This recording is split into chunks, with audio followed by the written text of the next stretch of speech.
I realised that I was burning out when I would come home from work and I'd sit in the car for 15 minutes. Not because I was tired, and I felt so fatigued. Because I acknowledge my own humanity, I've changed the narrative from hero, leader, to a human-oriented leader. It wasn't tiredness, it was that I literally had nothing left. No conversation, no energy, nothing left to give, because I'd spent it all at work. We are in a leadership evolution.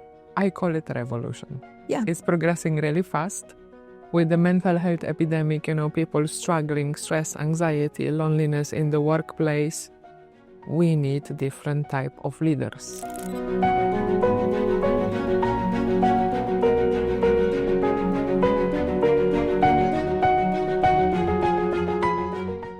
Welcome to From Hero to Human, your real, raw and authentic space where we are having a very much needed conversations about mental health and well-being for healthcare professionals and beyond. And when I say and beyond, every single one of us comes into contact with a nurse, a doctor, a dentist, or any other allied healthcare professional. So we are here challenging the notion of a healthcare hero, a superhero that is continuously on, that drives at 200 kilometers an hour, never stops and forgets to fill their own cup. So welcome to this space, and hopefully we can create that little bit of awareness that will help you make a conscious choice how to adapt your own well-being practices and create a positive change not only on your own level, but also bring a positive change in your ecosystem. So today's guest, Janine McNab, came to see us from London. She is the COO of Harbour London, a very discreet healthcare company that looks after individuals who are suffering with poor mental health or addiction. She is passionate about helping high performers figure out what it truly means to have a healthy mindset and a healthy lifestyle and not only be perceived through their job roles. So we've connected with Janine just recently through social media, actually. So this is the power of social media, and I want to give credit to the internet here. We've connected and there was an immediate synergy. I also understood that Janine has a deep understanding of the real-world consequences that come with addiction and mental health challenges, especially for people whose career or public profiles make privacy critical. So she works with individuals for whom confidentiality isn't a preference, it's a necessity. Her work, same like mine, is deeply personal. Having experienced the impact of mental health and addiction within her own family, Janine now brings empathy, integrity, and clarity to a space that is often complex and overwhelming. So Janine, I'm going to stop here because I know that you're going to tell me a lot about your professional journey. But first of all, always the first question here is, who is the human behind this beautiful mission that you are now on, helping others with improving their mental health, their well-being, and really finding that recipe for thriving in the current world? So for me, I've worked in corporate organisations, large corporate organisations at a senior level for most of my career. And I loved it, the kind of the work hard, play hard mentality. I loved it until I didn't. It got to the point where I've always been incredibly creative and led marketing teams, but it got to the point where it became numbers on a spreadsheet and I became further and further removed from the reasons that I did it in the first place. So around 8 years ago, I moved into healthcare. Again, in a marketing capacity, leading teams to develop new business propositions around technology, around technology-enabled care. And for the first time, I was able to use the limited amounts of skills that I have to help people. And I loved it. And then 3 years ago, I received a call from our CEO, a great guy called Paul Flynn, who told me that he ran a healthcare organization that specialized in mental health and addiction. Told me a bit about what he did. I was like, when can I start? And the reason for that, as you described in the opener, is I've grown up around addiction and mental health. At various points in my life, I've been the daughter, the wife, and the sister of an addicted person. And I know the provision and the help that wasn't there for them. So becoming involved in an organization where recovery is at the heart of everything that it does is really personal to me. So I now have a 12-year-old daughter. She thinks she's 18, she's 12. So as she moves into the world and she comes into kind of her own human, kind of young adult stage of her life, being able to affect change in something that is not talked about, that still carries an element of stigma, that's rapidly changing, is really inspirational to me. So that's me. I love it. I love the human story behind of what you do, because really the lived experience and understanding what the other human is going through will really help you put enough consideration to create this unique experience, to really put them almost at a winning position from the very beginning, so they can have the right tools, they can meet the right professionals to be able to leave that survival zone and move slowly to recovery and then move to the thriving zone. That's it. I also love when you say, corporate is not this monster or this devil, right? We are there for a reason. We go through experiences and at some point we say, I want to have a bigger impact.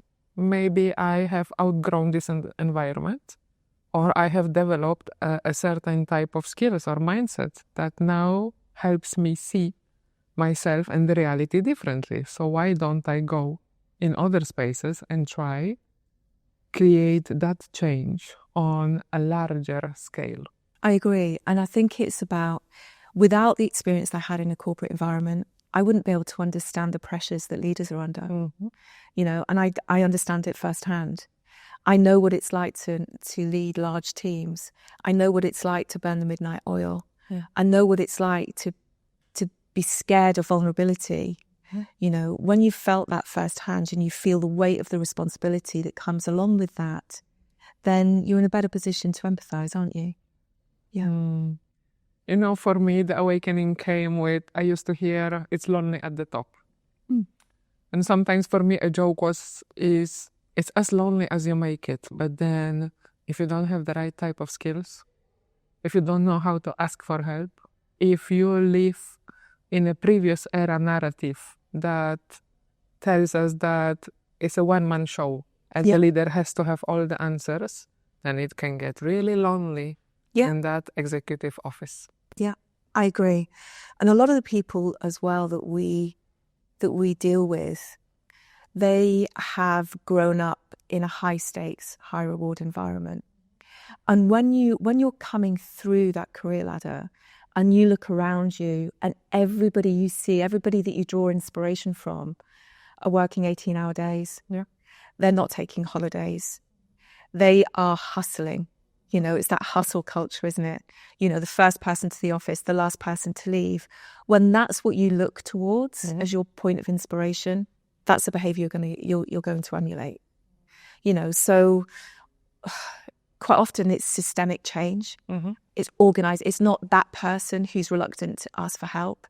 It's systemic change that's required in that organizational structure to allow people to make it, to create a safe space for somebody to ask for help, regardless of where they are in that organizational structure. And I think that's how we stop that whole it's lonely at the top being true, because it is. I love it, yeah. The concept of psychological safety I've discovered a few years back, during COVID. I was in charge of one of the COVID-field hospitals here, and then I've realized I need to be a different type of leader. Yeah, I'm not the hero from the NHS days that runs around and is focused on outcomes, is focused on spreadsheets and numbers and delivers results. I've realized very early on how scared people were, how scared the nurses and other professionals that work with me in that hotel were. So what do I need to do? To not only acknowledge them, but also to create that environment that helps them thrive. And actually, this sounds bizarre to many. I tell people a story that COVID was a thriving moment in my professional career because I acknowledge my own humanity. I've changed the narrative from hero leader to a human-oriented leader. And by this, I was able to create an environment where people feel safe. Yeah. That's why we were able to thrive. Like, we arrived in an environment with, at the beginning, no protocols. We didn't know how to move. We didn't know what's next. The news was coming, It was quite grim reality out there. I know that here in the UAE, we had all the resources available. We were equipped. It's not the NHS type of scenario where resources were scarce, but still the news coming on the feed every single day, people were scared. And that's the interesting thing, particularly for you in that environment where even though you had access to all of the resources, nobody had ever encountered anything like that before, had they? So whether you've got access to resources or not, you're doing everything for the first time. So it's about creating an environment that acknowledges failure as part of the growth. So I used to work for this incredibly inspirational chief digital officer in a corporate environment. And it was a manufacturing and a distribution corporate environment. So very, very masculine, very cutthroat in a lot of ways. But one of the things he did, and I think, and it's never left me, is he's like, failure is good, but do me a favor. If you're going to fail fail fast. So we can recover from it and we can learn from it. And then we can put that into the next iteration of whatever it is you're doing. But in order for people to fail fast, you've got to create a safe environment for them to put their hands up and admit it in the first place without cover-ups, because that's the only way that you draw the benefit from it. So I suppose for you in COVID times where you're managing a large cohort of people, you're leading a large cohort of people and trying to navigate them through something that's really quite tricky, it's acknowledging that they're not going to get it right first time every time. And you know what? That's okay. I think that's the humanistic leader. I think that's the vulnerability, right? Yeah. Actually, you brought a new awareness. When you are describing this, I see myself, I was not anymore this hero from NHS days that was a perfectionist, okay? Yeah. Magda was always doing 200% of what majority of individuals were doing. And at that point, I've also realized the power of collective intelligence. This is what came to me. I knew that at no point there I knew the answers. But I also knew when I bring, a lot of different perspectives to the equation, we are going to find solutions. Yes, we're going to fail, but we're going to find these solutions faster than me struggling to find the answers by myself. Of course. That's why you hire people. You hire people who know more than you, don't you? And then you can't then hire somebody who's incredibly clever and then curtail that intelligence. That's the wrong thing to do, isn't it? You hire them for a reason. Historically, this is what they taught us about leadership, right? Long at the top, you are the guy that holds all the cards, you know everything, and the pressure starts mounting. But then 20 years ago, the reality is different to what it is now. And number one complaint that I hear when I work with quite senior leaders, and you know what these guys are telling me? I feel overwhelmed. Yeah. I feel overwhelmed by the pace of progress. Yeah. Number two, I don't feel I have the right type of skills to deal with the reality and the people. So I don't know how to support them, how to create that psychological safe space. And it was really interesting for me. Recently, I work with a few executives who started talking about psychological safety and also disclosing that no one talks about psychological safety or doesn't even know in their organization what psychological safety is. So there is already a change in the way we think, in the narratives. And and realization that we need a different type of skill set, we need a different type of mindset to create an environment where people thrive and not only survive. So it's not only ticking boxes, bringing these numbers on the spreadsheet, but actually self-actualization, having fun, not burning out in the process. Right, exactly right. I totally agree. And that's something that's very personal to me. I mean, I realized that I was burning out when I would come home from work and I'd sit in the car for 15 minutes. Not because I was tired and I felt so fatigued, but it wasn't tiredness. It was that I literally had nothing left. No conversation, no energy, nothing left to give, because I'd spent it all at work, working 14 hours a day. So there was nothing left for my family, nothing left for my friends. You can have the best job in the world and you can love it. But if that's all you have, then you start to resent it. Yeah. Because as human beings, we're not built that way. We're built to be completely fulfilled. And that's from an intellectual, a soul perspective and a physical perspective. And you have to take care of all of that. I love it. It's the holistic human being. Yeah. But very often, the narrative that we are sold is either the mind or the body. And you hear these conversations. Is it a healthy mind that is going to give you a healthy body, or is it the other way around? I mean, there is something more to add to this equation to have that holistic component. And I also learned spiritual coaching, and I've realized, if you don't embrace this component with your client, then you cannot have a transformation on a full level. Yeah. And spiritual doesn't mean religious. Different people have different definitions of spirituality, whether it's a higher calling, but there is something higher than myself in the world. I think as well, and I think for anyone to thrive, or any organization to thrive, or any economy to thrive, then you have to realize you're part of something that's bigger than you. It's that collective cult. It's that collective conscience. It's the idea that we're all connected in some way. So if you're a leader, then it's about more than you. It's about the impact that you're having on all of the people who are looking to you for inspiration. Wow. Again, so many synergies between what we do and what we talk about. I added yet another certification recently called Ubuntu Coaching. And Ubuntu is about shared humanity. Yeah. It's about the collective intelligence. It's about I am because you are. Yes. And now we are in a leadership evolution. I call it revolution. Yeah. It's progressing really fast. With the mental health epidemic, people struggling, stress, anxiety, loneliness in the workplace, we need different type of leaders. We need leaders who are human-oriented and leaders who lead from the heart. Yeah. Because when you do that, the unhelpful behaviors that are sometimes normalized in those environments can be avoided.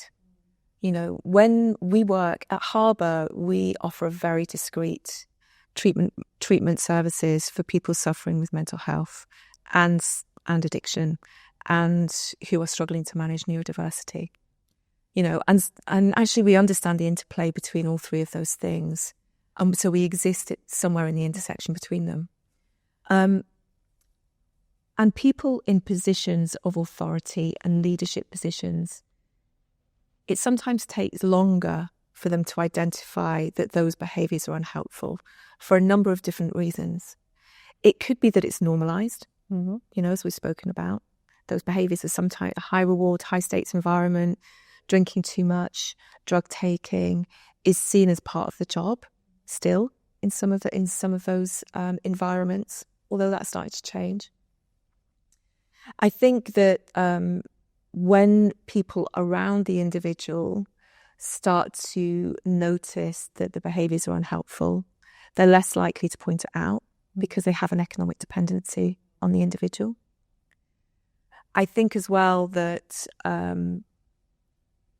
when it is acknowledged that something isn't quite right, traditionally the individual has been less likely to put their hand up and admit it because they have responsibilities.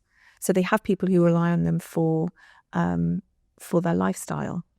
They have shareholders that they need to optimize their shareholder value, which then has a direct impact on pension funds and a direct impact on jobs.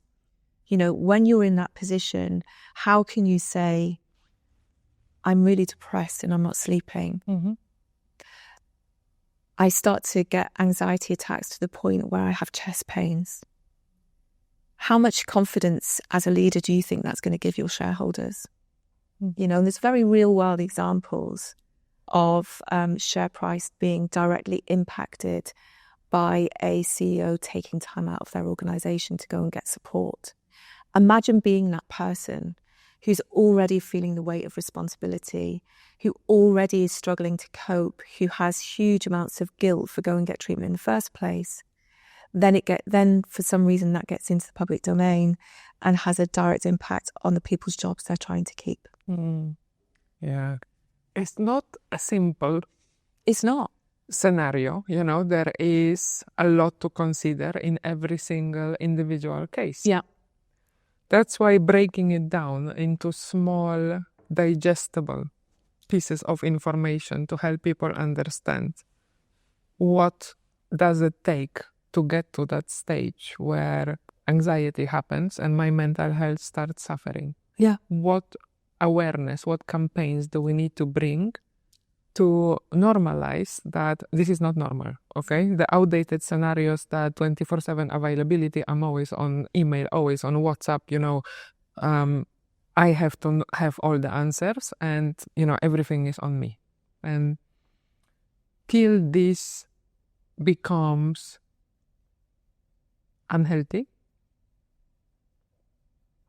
I think we're going to struggle to have a wider systemic change. But again, it all starts with one individual, one organization, showcasing that psychological safety actually impacts the bottom line. Okay? If we really need to talk about the money, yes, we talk about the human, but organizations also need to make money. So let us translate how a healthy work environment and a healthy culture translate into business outcomes, how much more productivity and engagement we're going to have, how our customers are going to benefit from it, you know, CSR, everything, how we're going to produce this systemic change in our ecosystems.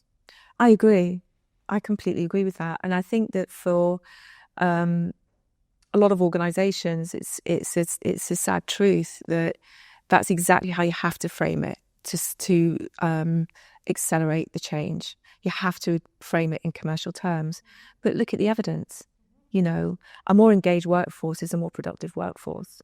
You know, the whole idea that a large swathe of organizations at a management level are women of a certain age who are either perimenopausal or more menopausal. Yeah. When are we having the conversation around that? Because that just doesn't impact the woman, that impacts their partners, their families around them. So let's start to look at the holistic, the halo benefit of ensuring that individual has a safe space during the period where she's going through huge changes in her body, in her mind, in her soul. Yeah, they're going through a massive change in who she is as a human being. How do we ensure that she can continue the work that she's done and the hard work that she's put into her career? I mean, the suicide rate amongst women is the highest between the ages of 45 and 55. You know, women are more likely to hand their notices in at work and quit during that time because they don't feel they're good enough anymore. Yeah. How can we stop that? I mean, that's a huge amount of intelligence and experience and knowledge that as organizations we're letting just walk out the door. How can we change that? And it's by having the conversations like this one. Yeah, this is not the mainstream knowledge out there yet, but I follow, you know, the UK's efforts to really bring awareness about perimenopause, menopause, so Davina McCall and the other beautiful ladies in that space. And also here in the UAE last year, we had the first GCC Menopause Summit last year. Great. And really people realizing that men and women, we are different. We go through different lived experiences. It's not only, the emotional intelligence, which is, let's say, happening on different dimensions. Yeah. So this is to understand masculine, feminine energy in leadership, but also the economic power of women in the workforce. So I've learned from my own personal example what perimenopause does to the brain. It tries to convince me that I am useless. And I am very likely to take a decision on the spot that is gonna have potentially catastrophic consequences.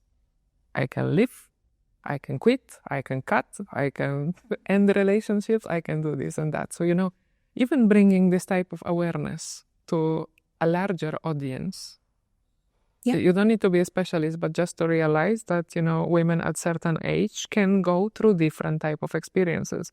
It also affects the mental health, how we see ourselves, anxiety, depression, and everything else associated with it. And it's on a practical level as well, It's women who are going through perimenopause probably have very broken sleep.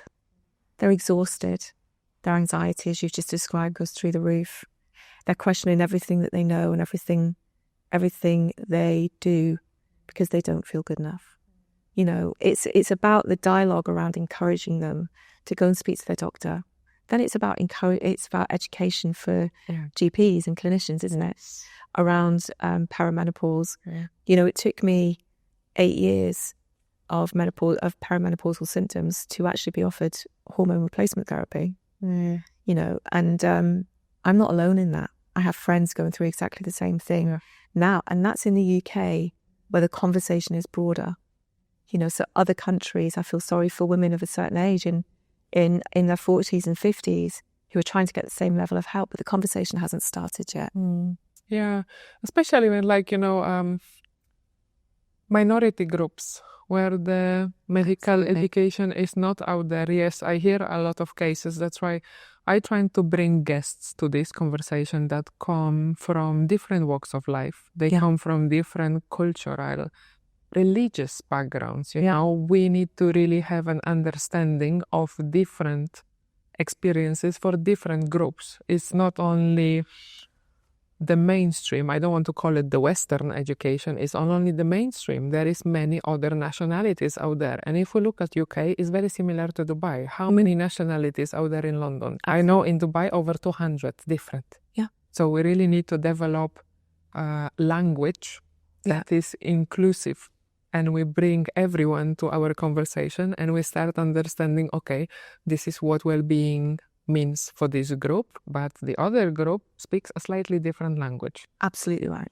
So our service is based in central London and we've built cultural competency for that very reason, because a lot of the people that we treat are international families and individuals.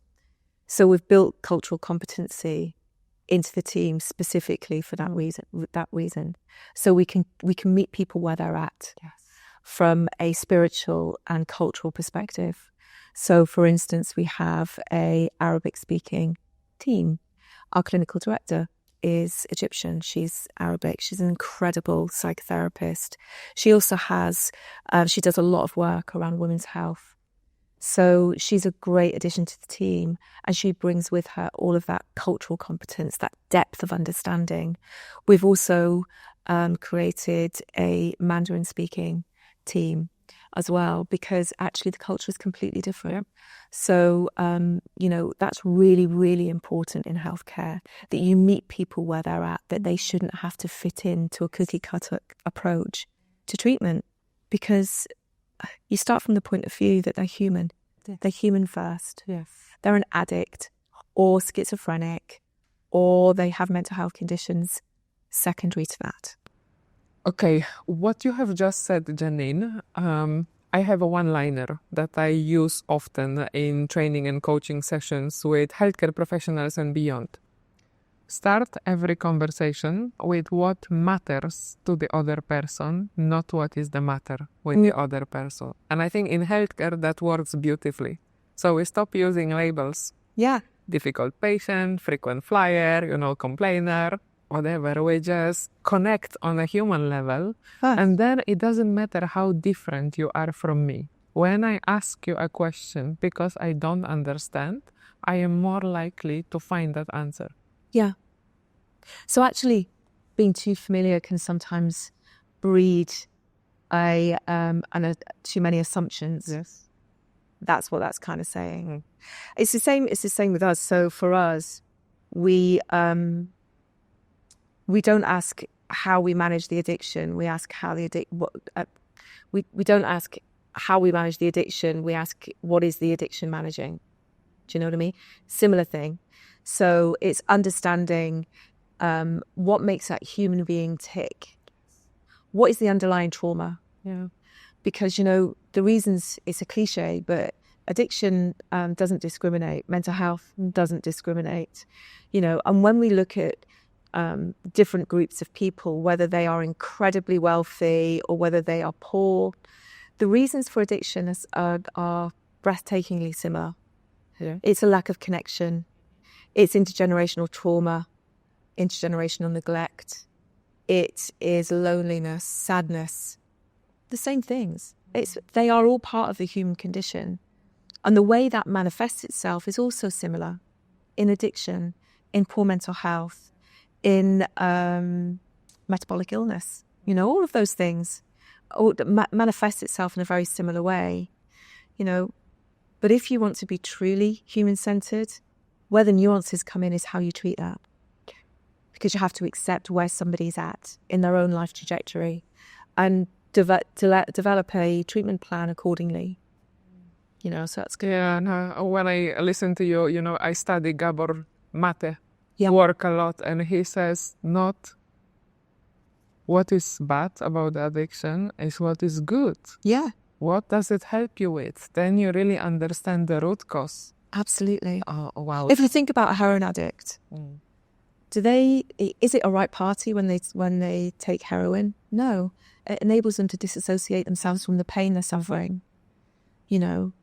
For cocaine, I'm not saying this is true for everybody, but in a lot of cases, what cocaine does is manage the anxiety in a social situation. It's not always the case, because a lot of cocaine addicts, when it becomes too much for them to cope with, actually a lot of the time take cocaine alone. So it gives them, for whatever reason, there's hundreds of different reasons for them doing that.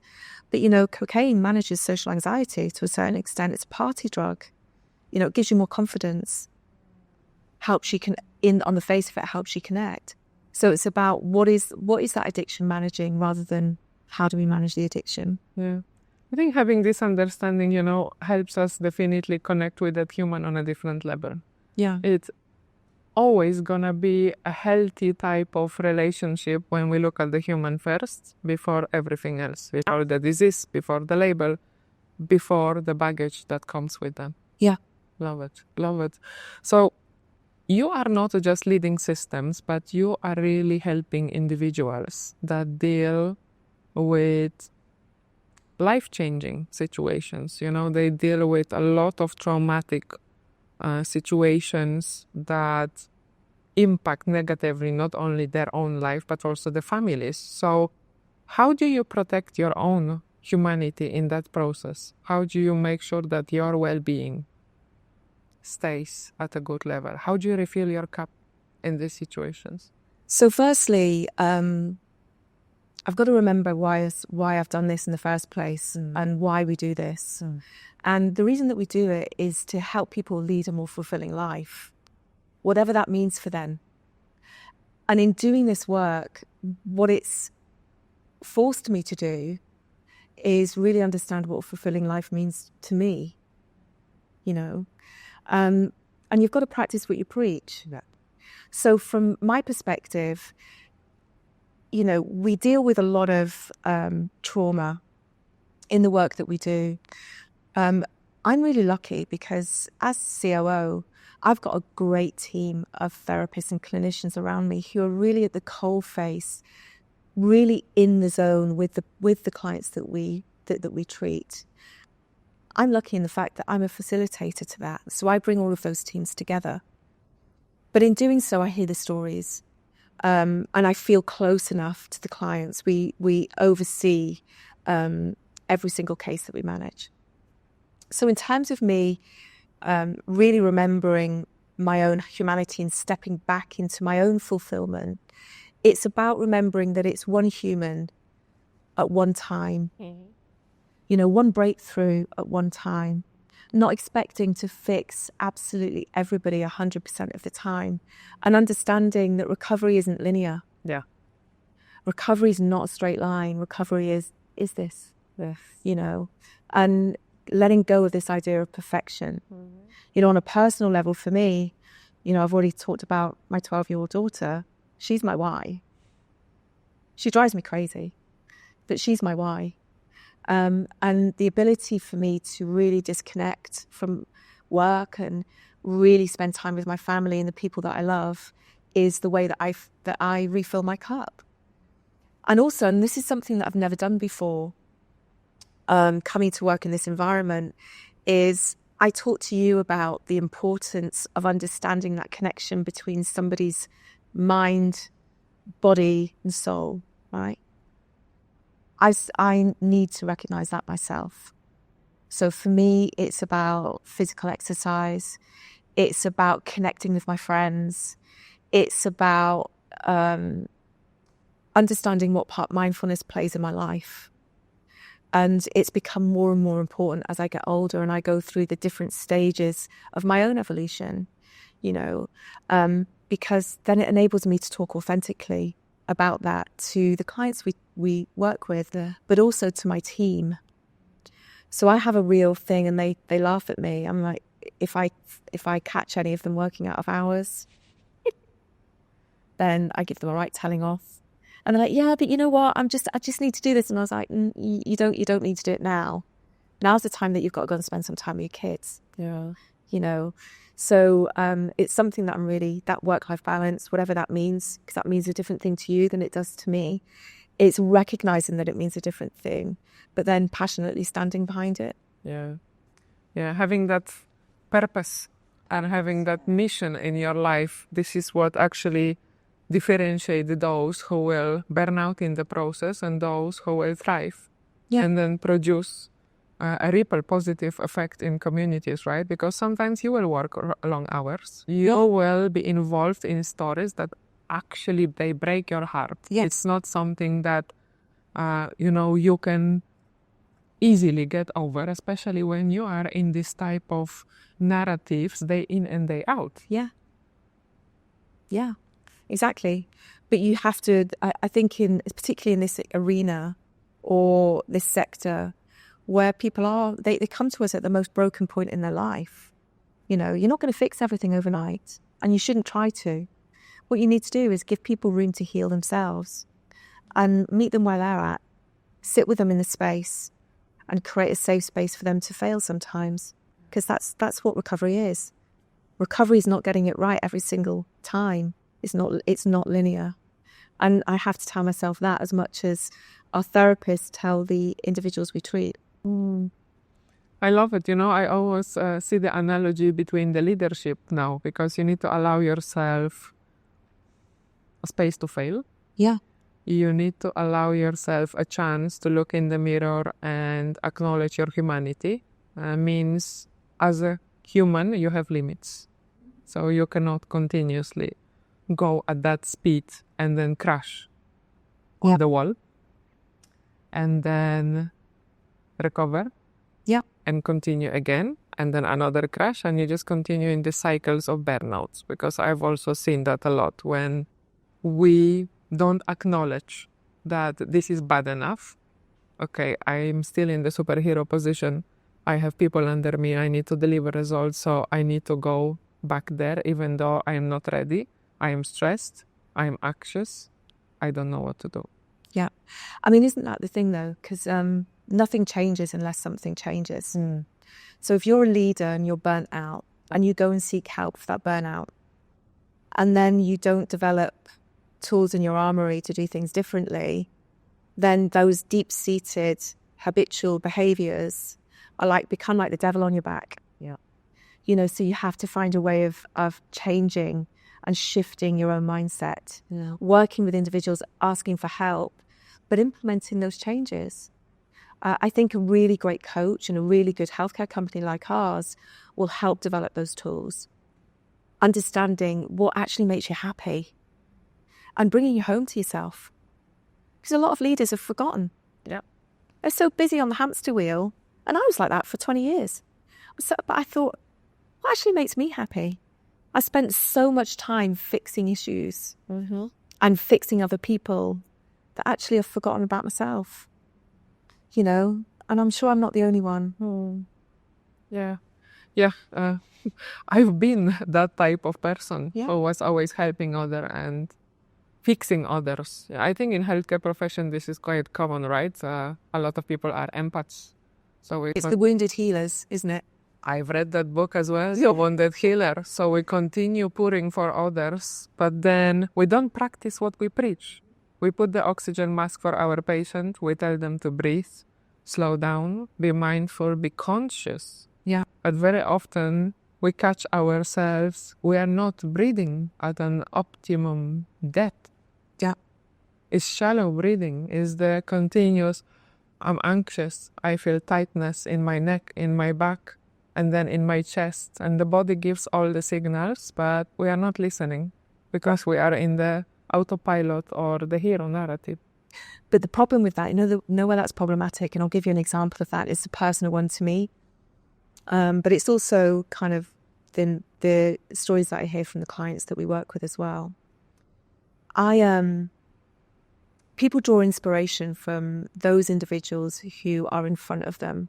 And sometimes it's not the CEO, actually, because the CEO is far too removed from the largest cohort of an organization. They're kind of up there. The people that they look for inspiration for is their direct line manager or the line manager above them. You know, it has to be closer in proximity to them. So an example of this, and where I had to really check myself, is that I've got a great managers. I've been really blessed to have brilliant teams working with me. But one of my managers took their laptop on holiday, and I remember when I found that out, I was like, "What have you done that for?" And you know what she said to me? She went, "Well, you do." And I did. She was there with her kids and her husband, and she was catching up on emails. And she turned around to me and she said, "Well, you do." And I suddenly thought, God, I do that. And that's really poor behaviour. And it's really stayed with me. You know, so it's that difference between a leader who will send you an email at 9 p.m, but then they'll put in part of their signature, "I work funny hours, but you don't have to," or words to that effect, right? That's just words. That's wordplay, right? That it's the difference between that person and the leader who will only send you an email during working hours because they're walking the walk. That's the difference in leadership. It doesn't have to be big declarations of intent. It has to be small acts of intention and behavior. You know, if you're not getting a email from your boss at 9 o'clock, you're not tempted to respond to it, are you? So that's where culture starts. Culture starts in the smallest things. Yeah. And then it starts a movement. And when you see a movement, you see systemic change. Yeah, and one person, you know, it only takes one person to start this difficult conversation, to ask the challenging questions, and then join others into that conversation. So I remember until today, I used to work with those type of leaders who were in the hero narrative. So there was a group of us running around and we were proud, you know, we were much younger. So of course the body can take much more. Yeah. But there were a few people in my immediate environment that were moving slower. They were more mindful. When I ran into their office and said, "Oh my God, this is happening," "Are you okay, Magda?" It was a different type of energy. Still bringing results, still delivering, but not running around like crazy. Yeah. Bringing really calm energy into the space. So I started noticing at that point, 10 years ago, it was not my interest or not the right time to discover what's there that is bothering me. Now, connecting all the dots, I started realizing, there is a different way Because of those doing. people, absolutely, and those people become safety, don't they? Yes. When you're going in to see a leader who's calm, it makes you calm. It has a ripple effect. Yeah. When you go in to see a leader who is always on and you're always, it's a different vibe. It's a different mentality. I know that works really well for me. And hopefully, that instance where it was a real truth bomb of a moment for me and my own leadership approach, I thought, shit, I've got to change this. That's not cool. I've got to start walking the walk.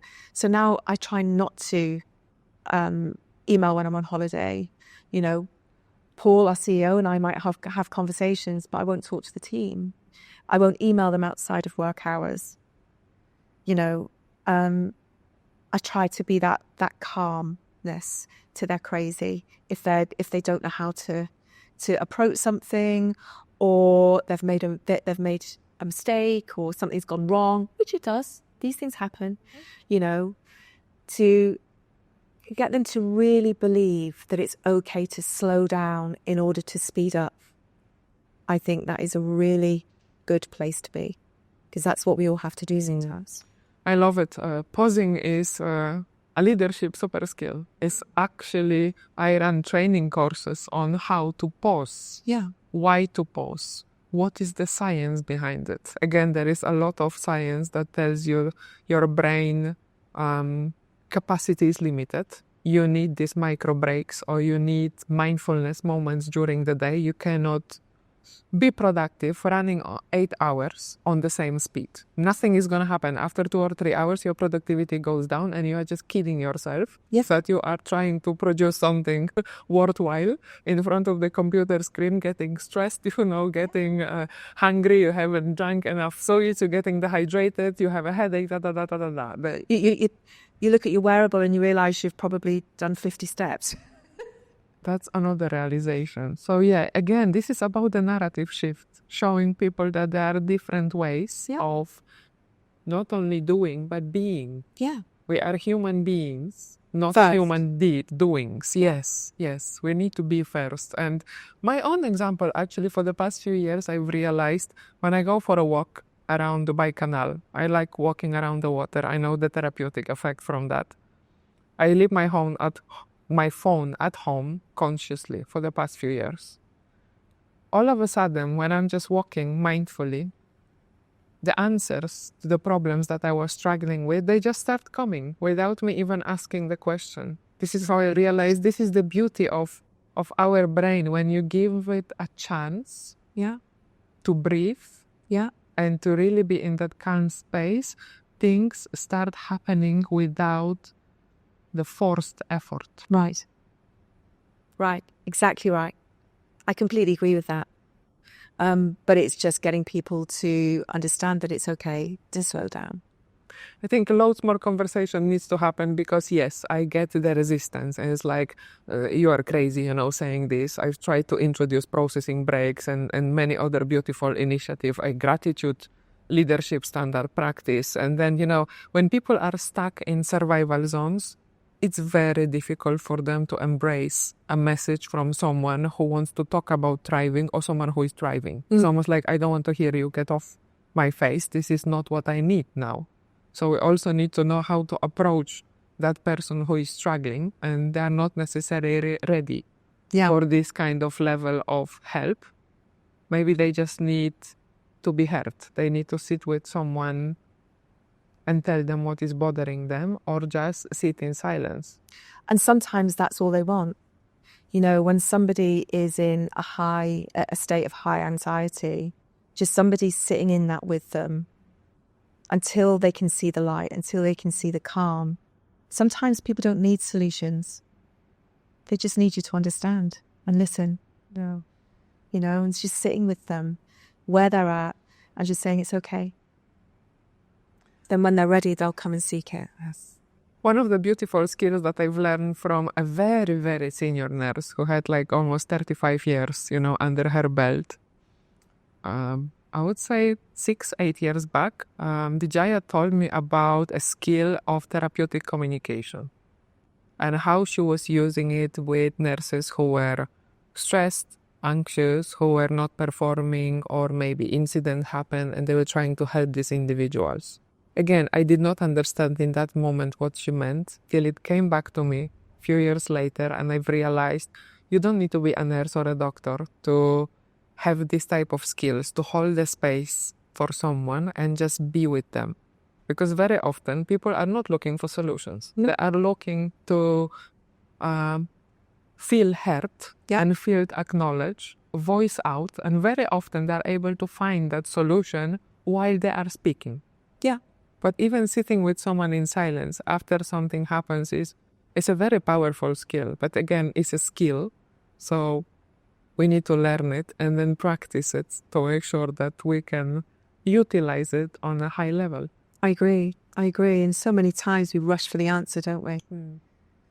And what you're doing is blocking somebody else's creativity sometimes in that, aren't you? So, the ability to sit in the silence is very difficult because as human beings, we like to fill those silences, don't we? Yeah. With opinion, with something, just because silence is uncomfortable. But silence is space to think. Silence brings clarity and clarity brings answers, right? I learned all these magical sciences and the magical formulas. But again, till you try it yourself and you see that positive result, it's very difficult to embrace something that, it might sound fluffy. It's a fluffy concept. What do you mean sit in silence? Yeah. Mindfulness. What do you mean be mindful? Even myself, I was extremely skeptical about mindfulness meditation. Till I realized mindfulness is not just sitting in the chair, and trying to meditate. And then nothing happens. My brain is totally relaxed. I have no thoughts. Actually, now I've discovered that walking around Dubai Canal, this is my mindful meditation. For some other people, it's grounding. So it's connecting with the surface they're on. For me, that helps me.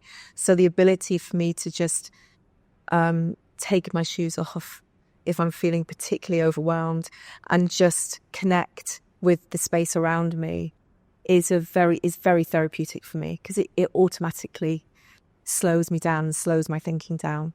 It slows my heart rate down. And that's really important for me. There's lots of different ways to be mindful. Sitting there isn't like that. It's not the only way. In a half lotus. Yeah. Again, there is no prescription, right? It's a different practice for every single individual. That's why we need to try a few things. Sometimes fail. Okay, it's not gonna work. So let me try something else. But let's just not blindly follow the trends. I follow the world just because an influencer or an Instagram hashtag is there, so I need to do it. Yeah, we have a mindfulness coach who has this very same approach, and he is a guy from Brooklyn. He was a monk in India for 30 years. He works with a lot of our clients, and the transformations in those clients' lives are incredible. He's one of these guys that you spend 10 minutes in his company and you almost see him ascend before your very eyes. But what he doesn't do is he doesn't push that onto you in a prescribed way. Yeah. What he does is he treats each individual one of our clients. They could be CEOs, they could be from a dynastic family, they could be somebody who has a high public profile, and he meets them exactly where they're at. So we could have a CEO that when they come to us, they're like, "Oh, I'm logical. I can't cope with that." By the end of it, because he completely finds their level before he starts any of the mindfulness therapy, they're a complete convert by the end of it. Because, like you've just said, he understands that there's 100 different ways to be mindful. Yeah, and he sees the human. He sees the problem. Yeah. I love it. Start every interaction with what matters to the other person. And it's a magic formula because we shift the judgment and we shift the need for fixing and applying that prescription. We really see what that person needs. And if you give that person the space, they will tell you what they need and what works for them. But isn't it simple? It's a simple concept, but difficult to, or traditionally has been quite difficult to deliver. I think, anecdotically almost, I want to say that most of the solutions are simple, but we have overcomplicated our reality. Yeah, everything is AI-powered algorithms. We need to do no. We need to go back to the roots. It's grounding. Take your shoes off, put your feet on the ground. It costs nothing. It's available freely. Just be. Providing you're not going to do it in Dubai in the middle of the day when it's 40 degrees, but, find a space that is safe. That's safe. Oh my goodness, wow.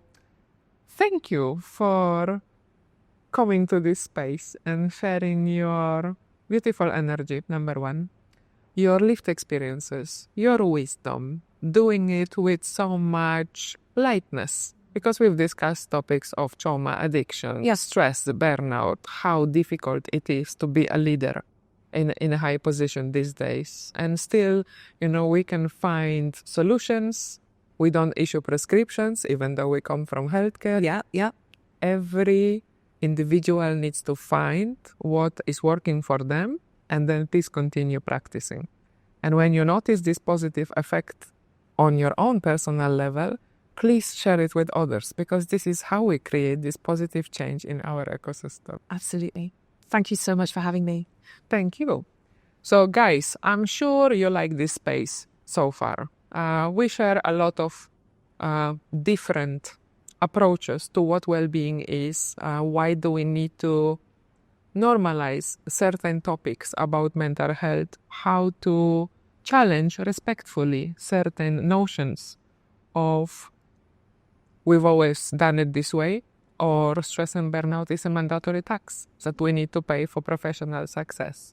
Yeah. Absolutely not. Absolutely not. First of all, you are a human being, not a human doing.